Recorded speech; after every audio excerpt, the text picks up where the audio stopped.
A esta hora, la información es para ti. Mi salud, mis derechos, en Cooperativa. Un programa de servicio con las preguntas, las respuestas y los temas de protección, cobertura, auge y garantías. Mi salud, mis derechos, en Cooperativa. Conduce Cecilia Rovaretti. Invita FONASA, Gobierno de Chile. Hola, muy buenos días. Gracias por acompañarnos en Mi Salud, Mis Derechos. No nos vamos a dar muchas vueltas hoy. Está con nosotros Janet Vega, la directora de FONASA. ¿Cómo estás, Janet? Hola, ¿qué tal? Buenos días, Cecilia. Y digo, no nos vamos a dar muchas vueltas porque sin lugar a dudas el tema de la actualidad en materia de salud pública tiene que ver con el colapso, en este último caso en el Hospital San Juan de Dios, que se suma al que ya había ocurrido en el Hospital San José, el Hospital de Coquimbo, en fin. Las explicaciones del Ministerio de Salud tienen que ver con un aumento en las patologías, en los problemas de influenza, ¿verdad? Y hospitales colapsados, como se dice. Ahora el Ministerio de Salud, Janet, ha informado que va a intervenir a urgencias de 3 hospitales en la región metropolitana. Bueno, ¿cuál es la situación? ¿Qué significa esto de intervenir? Lo vamos a conversar ahora. Antes, ¿qué te parece, Janet, si escuchamos justamente algunos testimonios de personas que estaban ahí en la urgencia del San Juan de Dios? Muy mala atención. Mi abuela hasta las 12:25 del día, llegó con 416 de azúcar. Supuestamente le iban a poner un suero a las 3 de la tarde, no se lo colocaron. En delante como las di, tanto en la noche estaba todo colapsado. Más de 20 camillas en la urgencia. Adentro de los pasillos supuestamente deberían de haber 8 camillas, habían como 10. Hoy no la atienden, ni siquiera puede ir al baño, porque no hay nadie que la atienda. No hay nadie, ni un paramédico, ni un auxiliar, nada. Ella todo el día ahí, no ni de comer, nada aquí, nada.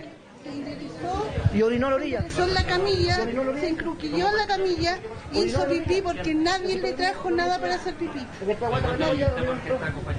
Porque ella es viejita, tiene demencia senil, tiene una arritmia cardíaca. Y el caballero sabe lo que dijo, porque es vieja, tiene esto.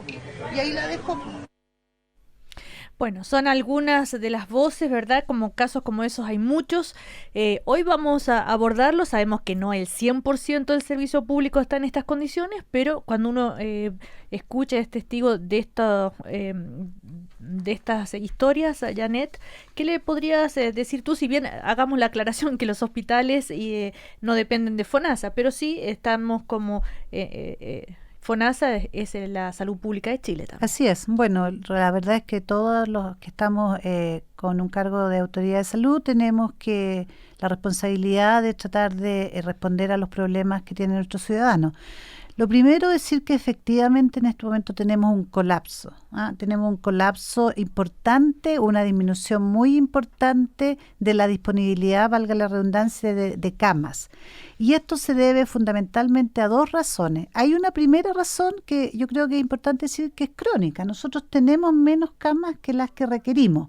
Tenemos alrededor de 2 camas por 1.000 habitantes cuando deberíamos tener alrededor de 4. Y es por eso que hay un plan, el más ambicioso de la historia, para construir hospitales y aumentar el número de camas. Sobre esto se agrega un hecho agudo que nos ocurre, la verdad, todos los inviernos. Tanto nos ocurre todos los inviernos que tenemos algo que se llama la campaña de invierno. Y la campaña de invierno lo que es una reconversión funcional que se hace en los hospitales para aumentar las camas disponibles para la urgencia. ¿Qué se hace? Las cirugías electivas de urgencia se empiezan a poner a la cola, si es que empiezan a llegar pacientes con enfermedades respiratorias, y se empieza a atender lo más urgente que empieza a aparecer, que tiene que ver fundamentalmente con lo respiratorio, y por lo tanto muchas cosas quedan a la cola. Pero cuando uno escucha estos testimonios, uno puede decir, bueno, sí, ok, las enfermedades respiratorias son más urgentes, pero en estos casos tal vez también es urgente, ¿no? Y que no falla también el personal. De hecho, el mismo personal del hospital está solicitando mejoras, están casi al borde del paro. Bueno, es cierto que lo que ocurre en la práctica es que tenemos personas que están esperando, que están hospitalizadas en camilla y algunas incluso por periodos en sillones. Pero también aquí nosotros necesitamos la colaboración de todos los ciudadanos, porque el primer punto para ir a consultar es el consultorio. Hemos hecho un esfuerzo muy importante de tener lo que se llaman los SAPU, que son consultorios que atienden en horario extendido. Y por ejemplo, el testimonio de la abuelita que llegó con el azúcar subido, ese es un caso que puede ser perfectamente tratado en el SAPU o en el consultorio. Y necesitamos la colaboración para que nos ayuden a desatochar los servicios de urgencia que están muy atochados. Claro, pero tal vez yo me voy a poner en el lugar de la familia abogado del diablo. Si esta abuelita le vino esta subida del azúcar y eran las 12 de la noche o las 10 de la noche. Bueno, ¿el consultorio está cerrado? No, los SAPU están abiertos hasta las 12 de la noche. Hasta las 12. Okay. Entonces no es que estén cerrados. Y la verdad es que hay cuadros, aquí yo no estoy diciendo que no haya razón para. Lo que estoy diciendo es que esto es algo que tenemos que colaborar todos, porque efectivamente en este país tenemos menos camas que las que requerimos para el tipo de enfermedades que estamos teniendo, que son enfermedades en personas mayores, en niños pequeños. Tenemos un problema importante de contaminación. Este año hemos tenido un problema muy importante y además sobre eso hemos tenido un aumento importante de la influenza por H1N1, que fue el segundo pic de enfermedades, y antes habíamos tenido un aumento importante por virus respiratorio sincicial. Janet Vega, ¿cómo podríamos hacer el balance de lo que fue la campaña de vacunación para prevenir la influenza justamente? Bueno, la campaña de vacunación fue una campaña que en general tuvo éxito en los grupos que tradicionalmente se vacunan. Sin embargo, en los grupos de adultos tuvimos una cobertura más baja de lo que hubiéramos esperado. Hicimos múltiples esfuerzos para que las personas se fueran a vacunar. Nosotros compramos vacunas que son gratuitas y no necesariamente hubo la cobertura de vacunación que requeríamos, porque si hubiera habido esa cobertura no habríamos tenido esta epidemia de H1N1. Entonces, epidemia en el sentido de aumento de casos. Pero cuando ocurre eso, es una responsabilidad de las personas que a pesar de todas las campañas no van a vacunarse, o es responsabilidad también de las autoridades, no sé. O sea, las responsabilidades en estos casos son de ambos. Nosotros tenemos la responsabilidad de informar, de llamar a vacunar, de hacer campaña y de capturar a las personas cuando van al consultorio. Pero si tenemos una persona que en el periodo no va al consultorio y que no tenemos cómo contactarla, la verdad es que es bastante difícil poder alcanzar la cobertura si no tenemos la colaboración de todos. Janet Vega, directora de FONASA, conversando con nosotros. Este sistema, Janet, que tantas veces lo has explicado tú acá u otras personas que hemos tenido invitados, de cuando hay necesidad de camas en un hospital, se lo deriva, se compra el servicio al sistema privado. Qué bueno que me lo preguntes, porque esa es la otra cosa. No es que esté copado el sistema público nomás. Claro. O sea, nosotros tenemos los reportajes que muestran el San Juan de Dios, muestran el San José, pero yo les pediría también que por qué no se van a dar una vuelta a los servicios de urgencia, a las clínicas, y vean cuánto están esperando. Porque el colapso es un colapso del público y privado, y eso yo lo puedo decir con autoridad, porque nosotros en FONASA compramos las camas privada, y no es que tengamos una restricción en este momento para comprar, para atender efectivamente estos casos de urgencia, y no logramos obtener camas porque no hay.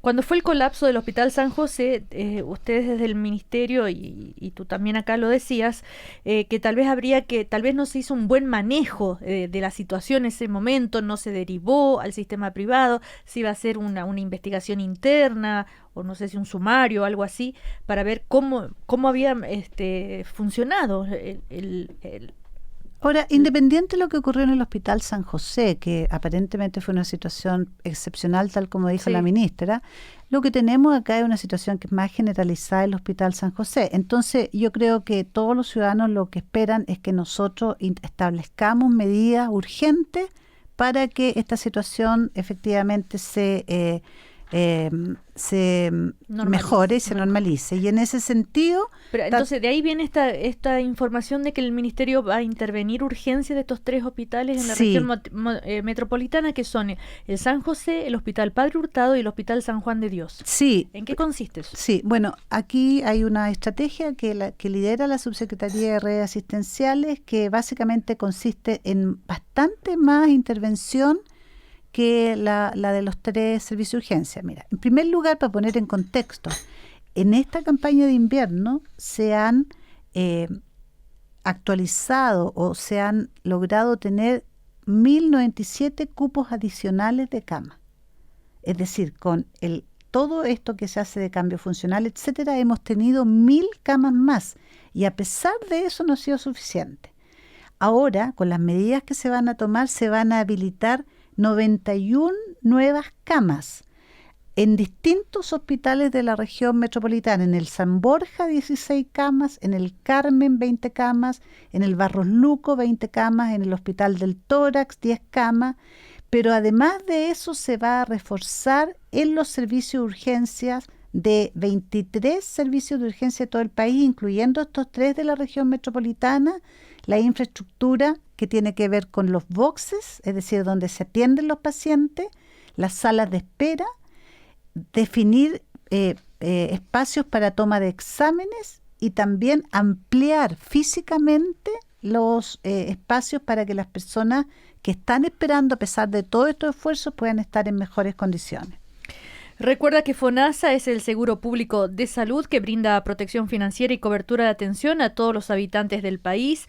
Puedes seguirlos en Twitter, @FONASA, en Facebook, FONASA Chile, o también puedes llamar al call center 600-360-3000. Música y seguimos con Mi Salud, Mis Derechos. Seguimos poniéndole urgencia a los temas que nos hacen bien. Mi salud, mis derechos.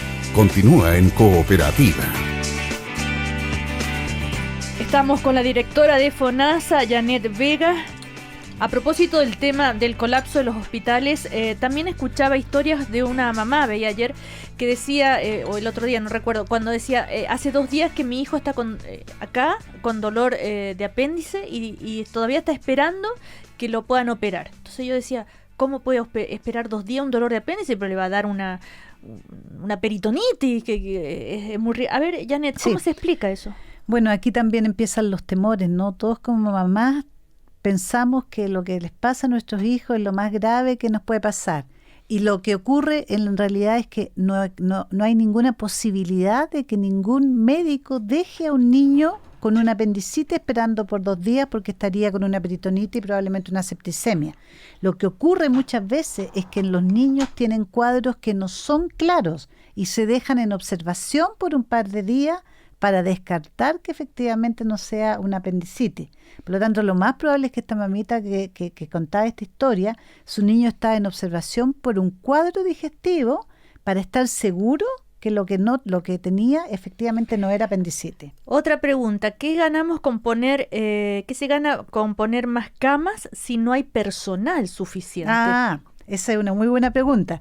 Lo que pasa es que no es solo que vamos a poner más camas, sino que vamos a extender la implementación de la campaña de invierno hasta el 30 de septiembre, y eso significa que se mantiene el refuerzo de equipos médicos, enfermeras y kinesiólogos para los servicios de urgencia de los hospitales, para la atención primaria y para mantener la implementación de lo que se llaman las salas IRA y ERA, que son las salas especiales en atención primaria para tratar infecciones respiratorias agudas, tanto en niños como en adultos mayores. Otra pregunta, otra curiosidad, ¿por qué el colapso se da particularmente en estos 2 hospitales, San José, San Juan de Dios o el Hospital Padre Hurtado? Bueno, eso es porque en esos hospitales en esas zonas de Santiago es donde hay menos camas por 1.000 habitantes. Por lo tanto, ahí es donde faltan camas. Es un problema crónico. Es un tema de que efectivamente, si tú piensas, tenemos hospitales que están en proyectos de construcción, algunos de ellos que llevan varios años y que por diversas razones no se han materializado. Nosotros tenemos en la planificación de los hospitales que deben ser construidos lo más prontamente posible, un segundo hospital en la zona norte, Lo mismo ocurre en la zona sur. También hay un tema, de hecho, el famosísimo hospital de Puente Alto, que ha estado pendiente por hartos años ya, es una muestra. Y en Occidente, en el servicio del Occidente también, ¿no? Entonces, claro, pero estos son del servicio de salud metropolitano de los tres, claro, ¿cierto? norte, suroriente y occidente. Bueno, entonces en las tres partes tienen déficit de cama. Claro, porque la metropolitana es más marcado que en algunos otros lugares del país, porque volvemos a lo mismo, porque hay un déficit de cama que es claro que necesitamos revertir. Y desafortunadamente los hospitales se demoran en construirse, por una parte, y por otra parte también, cada vez es más complejo la situación en el invierno. Claro, y a propósito, otro ejemplo, alguien que tiene el derecho a ser atendido, ¿no es cierto?, por el auge, se cumple el plazo ese y a partir del cual no ha sido atendido y tiene todo el derecho de ir a reclamar y hay 48 horas para que se le haga la cirugía, lo que sea. Así es. Pero resulta que llega y que por este colapso no hay disponibilidad, ni siquiera para cumplir con eso. Pero la gente de auge tiene su garantía, porque basta con que reclame a FONASA y nosotros tenemos la obligación de buscar otro proveedor. Y el proveedor, si está colapsado el sistema público, lo buscamos en el privado, inmediatamente. Lo primero que hacemos, buscamos en el sector público. Si no hay disponibilidad en el sector público, buscamos en el sector privado. Y eso lo tenemos que resolver en 48 horas y en menos de 10 días tiene que estar su problema resuelto. Entonces, ahí lo que tenemos también es que las personas tienen nuevamente que ejercitar sus derechos y saber que cuando tienen una enfermedad auge tienen una garantía de tiempo que tiene que cumplirse. Bueno, para cerrar el tema de los hospitales, entonces, Janet, esperar que se resuelva esto de la intervención de urgencia y ¿cuánto tiempo más vamos a tener esta cantidad de personas Vamos a tener hasta el solicitando? 30 de septiembre extendida la campaña de invierno. Y esperamos también que ojalá que las condiciones de este invierno se normalicen un poquito, porque ha sido un invierno bien complejo, ¿no? Con días en que hay 28 grados y las mañanas hay 2 grados y con una circulación viral y bacteriana bien importante. Y ahí también eso nos juega en contra. Ahora, otro tema que queríamos conversar hoy con la directora de FONASA, esto que se llama el nuevo sistema de inscripción de usuarios a la atención primaria, que el objetivo es incentivar la inscripción de los beneficiarios de FONASA que no están todavía registrados, que son 1.200.000 pesos. ¿Cómo lo van a hacer? 200.000 personas. No, personas. Que dije 1.200.000, no, esa es lapsus. 1.200.000 personas que todavía no están inscritas. ¿Cómo se puede lograr esto y por qué es importante? Sí, bueno, eso es importante que las personas entiendan que una cosa es que coticen en salud y que estén cotizando, y otra cosa muy distinta, y por lo tanto sean afiliados a FONASA, y otra cosa muy distinta es que estén inscritos en la red de atención. Son dos cosas distintas. Tú puedes cotizar y estás inscrito en FONASA y afiliado a FONASA, pero nunca te has ido a inscribir al consultorio. Entonces, tenemos una diferencia entre los que cotizan y son afiliados a FONASA y los que están inscritos en la red de 1 millón de personas. ¿Y por qué es importante? Porque esas personas que no están inscritas en su consultorio, la comuna no recibe el per cápita. Y ¿El per cápita es? El per cápita es una cantidad de plata que se les da a los municipios al mes para garantizar que mantengan sana esa población y las atiendan cuando están enfermos. Ahora, si está calculada esa cantidad de recursos, Janet Vega, para esta población y no están inscritos, por lo tanto ustedes no les lo recibimos. No lo recibimos nosotros en salud, ni tampoco los traspasamos, por lo tanto, a las comunas. ¿Y dónde queda ese recurso? No se traspasa salud nunca. No salen del presupuesto global. O sea, no se ejecuta el presupuesto. No se contabilizan en el presupuesto de salud. Porque el presupuesto de salud de atención primaria, nosotros pedimos el presupuesto anual en base a cuántas personas atendemos en atención primaria. Y si atendemos 9 millones, pedimos el per cápita para la atención primaria, lo equivalente que tiene que pagar uno el salario anual, digamos, para esos 9 millones de personas. Y ese salario es 4.895 pesos por persona mes. Si las personas no están inscritas en el consultorio, nosotros no podemos pedir plata para personas que no están inscritas, porque esas personas en teoría no las estamos atendiendo. Aunque estén afiliados a FONASA, no van a que las atendamos.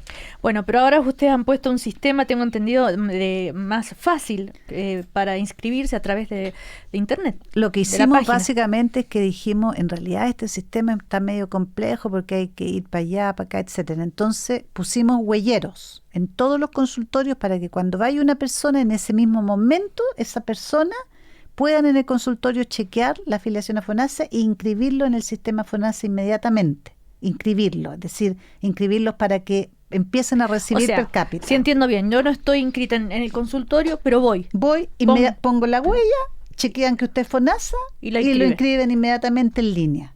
Okay. Pero además, si las personas van a FONASA a hacer un trámite por otra cosa, pueden aprovechar que van a hacer el trámite y se inscriben en el consultorio en el que viven o en el que trabajan. Y, o sea, si voy a hacer un trámite, a comprar un bono a cualquier sucursal, se puede aprovechar de inscribir en su consultorio. Aunque no esté en la... no, en cualquier lugar. En cualquier sucursal de FONASA. Claro. Usted dice, yo vivo, qué sé yo, en la calle tanto, y me quiero inscribir en el consultorio que está a 2 cuadras más allá de mi casa. Lo mismo, pone el dedito y lo inscribe.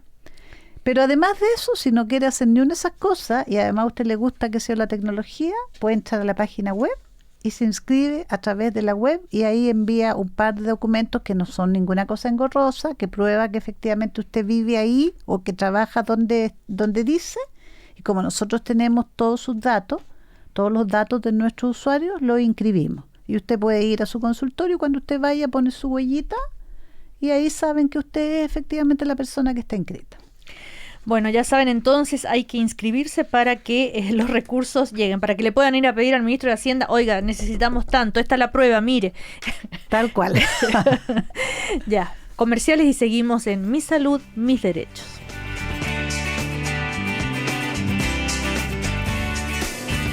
Todas tus preguntas y sus respuestas siguen en Cooperativa. Mi Salud, Mis Derechos. Seguimos en Mi Salud, Mis Derechos con Janet Vega, la directora de FONASA. El tema que vamos a abordar ahora tiene que ver con las novedades en la ley Ricarte Soto, porque ya hay un listado que ha dado a conocer el Ministerio de Salud sobre los finalistas, digamos, las enfermedades finalistas, patologías que podrían ingresar entonces en el próximo decreto. Son estas... patologías son cuántas, ¿las vamos a nombrar todas, Janet? Ya, pues nombrémoslas todas, son 22. 22. 22. Presten atención, sí. De estas 22 después se van a elegir. Nosotros pensamos que alrededor de unos 5 a 6, ¿eh? Eso es más o menos lo que estamos planteando. Lo que sí es importante, tal vez antes de ir al listado específico, es que este listado se conversó con representantes de las organizaciones de sociedad civil y agrupaciones de pacientes y distintas otras organizaciones civiles en 2 jornadas que se hicieron de participación. ¿Y por qué es importante? Porque este es un ejercicio que yo diría que es por tal vez primera vez que se hace una cosa tan clara de participación social en la cual antes de tomar una decisión se pide la opinión de las personas que van a ser afectadas de alguna manera por esta decisión. Claro, en este momento, en esa instancia se les presentó a los criterios de evaluación que se utilizó para la evaluación de los tratamientos, ¿verdad? Que se van a incorporar y también, como dices tú, recoger las propuestas de parte de los participantes.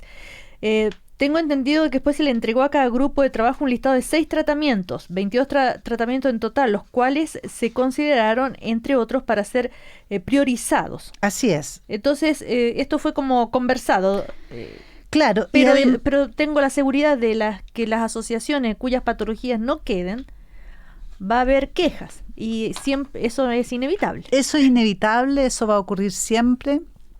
Esto es un mecanismo progresivo y como pasa en todos los procesos de priorización, lo importante en los procesos de priorización y de selección, por decirlo así, que uno hace es que sean procesos que garanticen participación y que garanticen que todas las personas estén informadas. y que ojalá al final del proceso haya la sensación de que todos perdieron o ganaron de manera relativamente equitativa.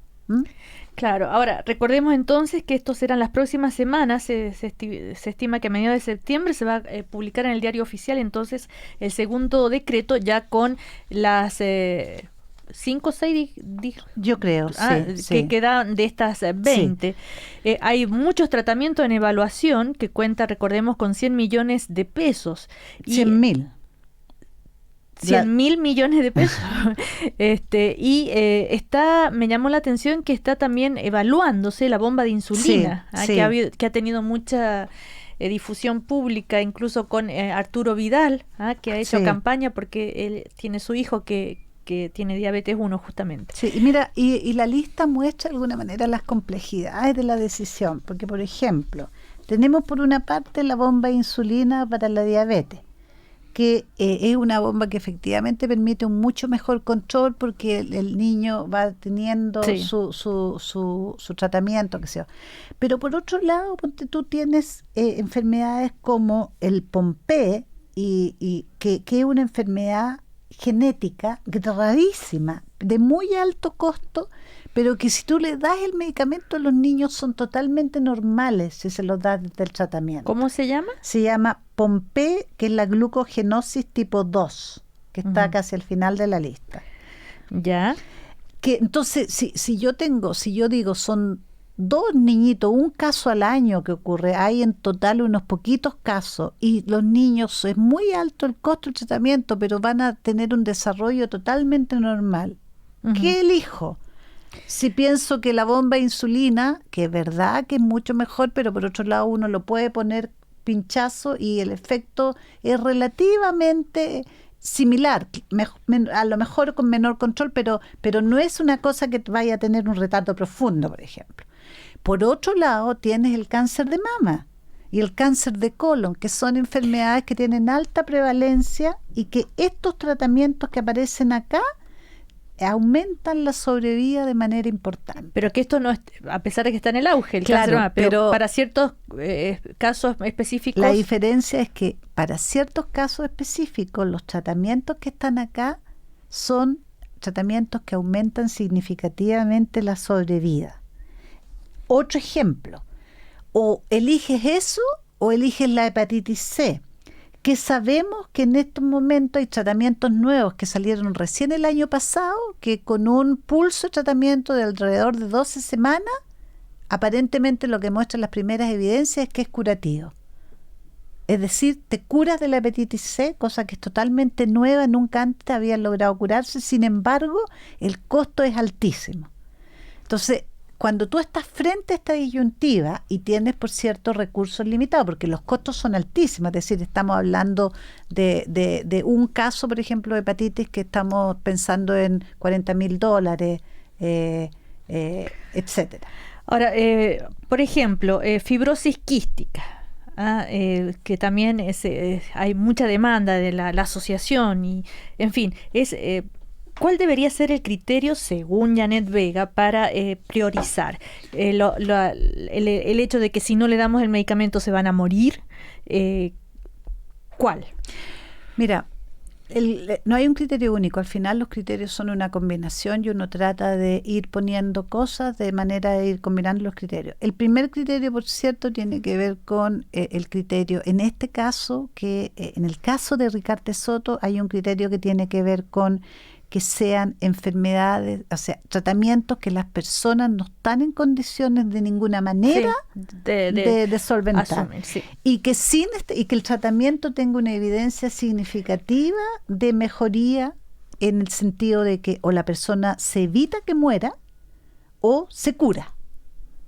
Pero yo me refería, claro, el criterio entre todas estas, lo difícil que es decir, entre estas 22 patologías que quedaron preseleccionadas, podríamos decir de alguna manera, ¿cuáles realmente priorizo? Y ahí es donde está, es que es difícil. Claro, y ahí hay 2 criterios que uno utiliza adicional. El primero es lo que se llama costo-efectividad, es decir, al mismo costo, ¿dónde te rinde más la plata? Para decirlo de manera así como coloquial. Es decir, si yo pongo tanto, ¿Cuál va a ser el impacto esperado? ¿Cuántas personas? ¿Cuánto más gano? ¿Cuántas personas gano? Y el otro efecto es la prioridad social. Es decir, si hay algo que es una prioridad de la sociedad, también eso... Como una prioridad de la sociedad. Por ejemplo, hay cosas que... voy a poner un ejemplo. La artritis reumatoidea, por ejemplo, el tratamiento biológico, a quien tú le preguntes, en general aparece la artritis reumatoidea como algo que si hay un medicamento biológico que tiene todas estas alteraciones, etcétera, y que ya está en el auge, a lo mejor se puede hacer un esfuerzo adicional. Entonces, los biológicos en artritis reumatoidea se pusieron en el primer decreto en base a eso.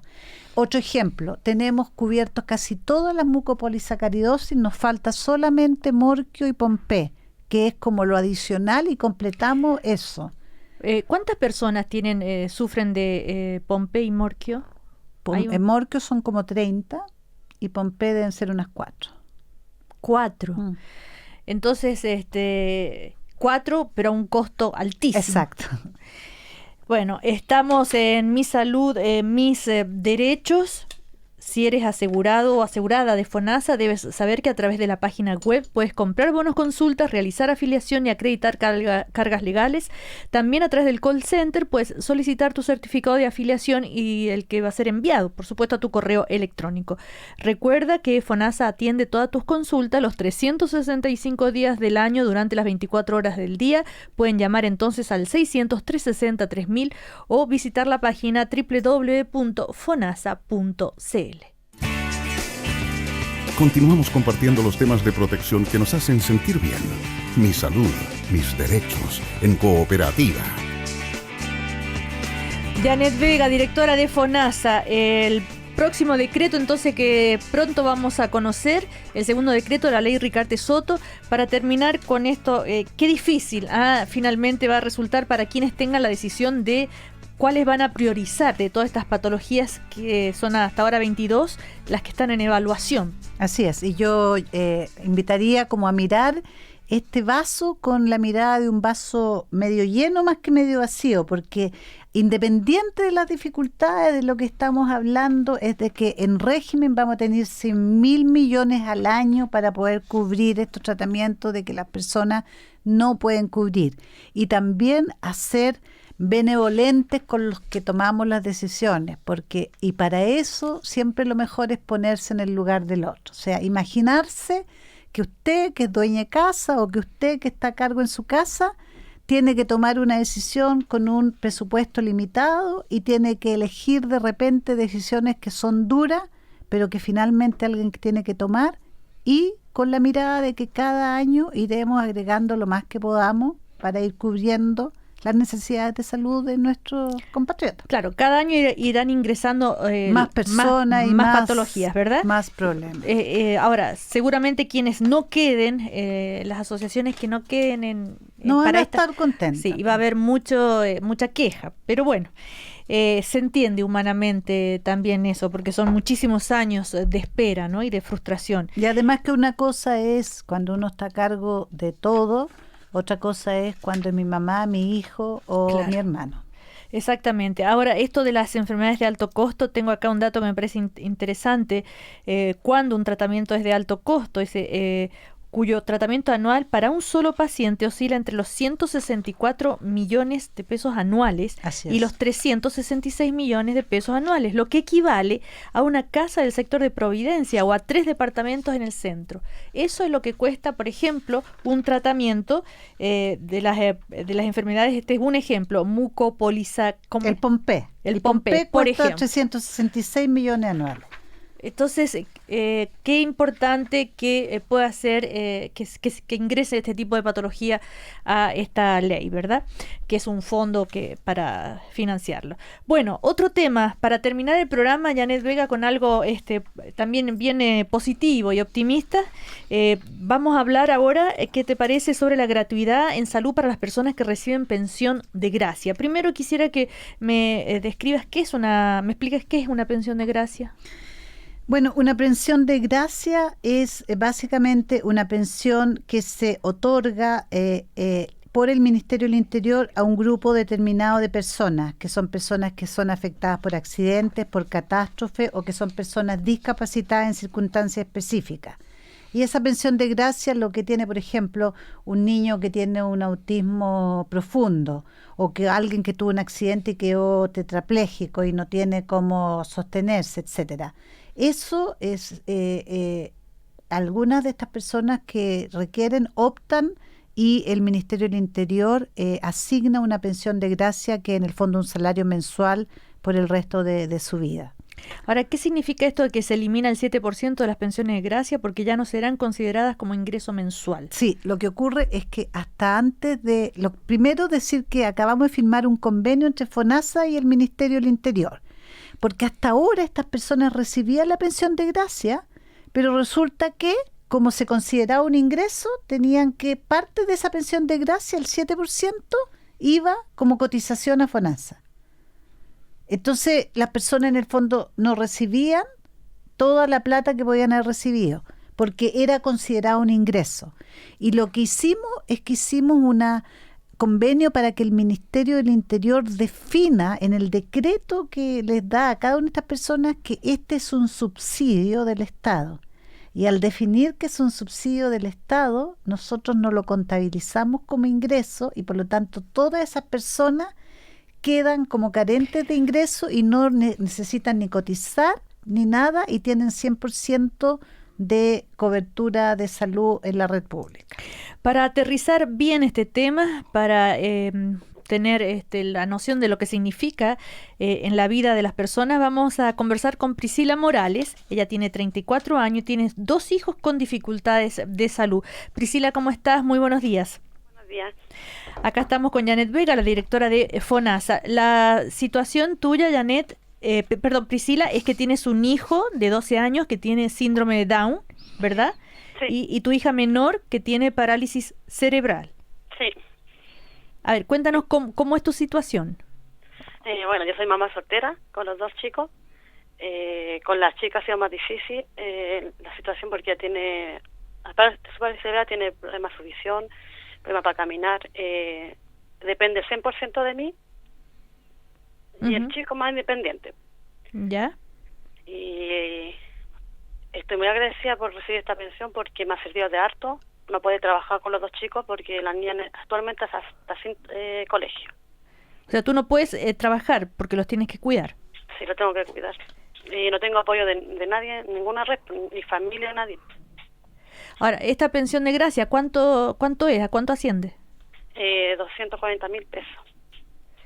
¿Y eso es el único ingreso que tú tienes? No, aparte ellos tienen su pensión de discapacidad.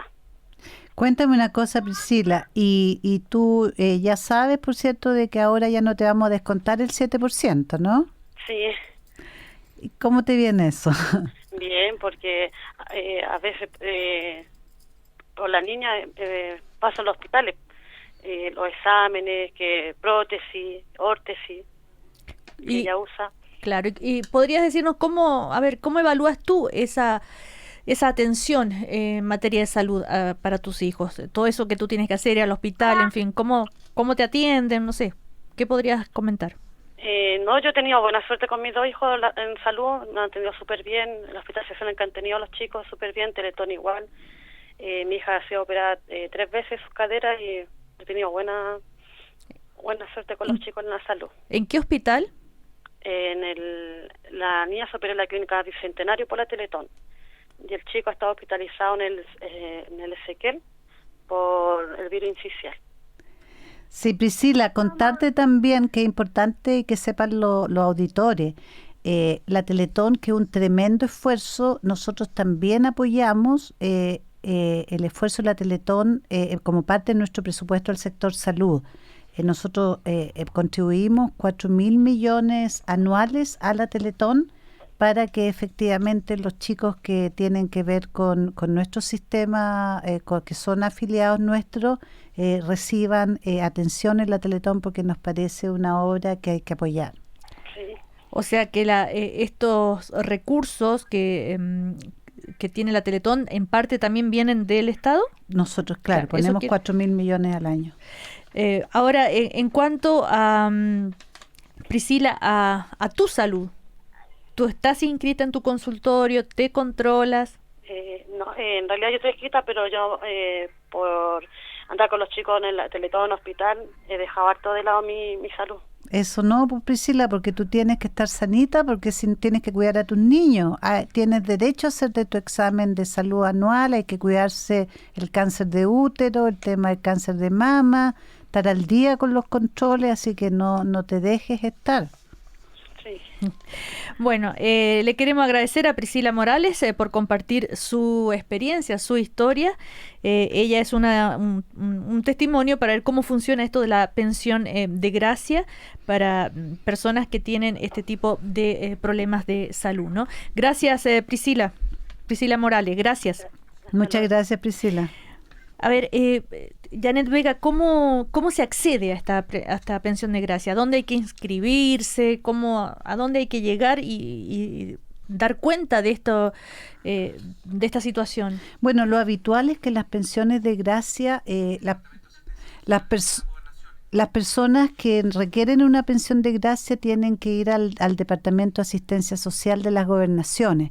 También acordarse que las personas vulnerables que tienen problemas de ingreso o problemas sociales, hay una ficha que se llena también en las municipalidades y en las gobernaciones para acreditar que son personas vulnerables, y no solamente tienen derecho a postular a pensiones de gracia, sino que hay una serie de subsidios que ofrece el Estado para que estas personas, digamos, se les haga la vida un poco más fácil.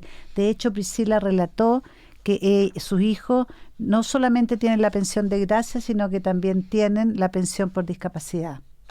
O sea, claro, son dos cosas distintas. Dos cosas distintas. Bueno, hemos abordado varios temas hoy en Mi Salud, Mis Derechos. Le queremos dar las gracias a Janet Vega, la directora de FONASA, y nos encontramos el próximo domingo. Así es, nos vemos el próximo domingo y ojalá que ya tengamos un poquito más desahogada nuestra red y nuestros trabajadores del sector estén un poquito más aliviados también. Eso es. Gracias, que estén bien. Chau, chau.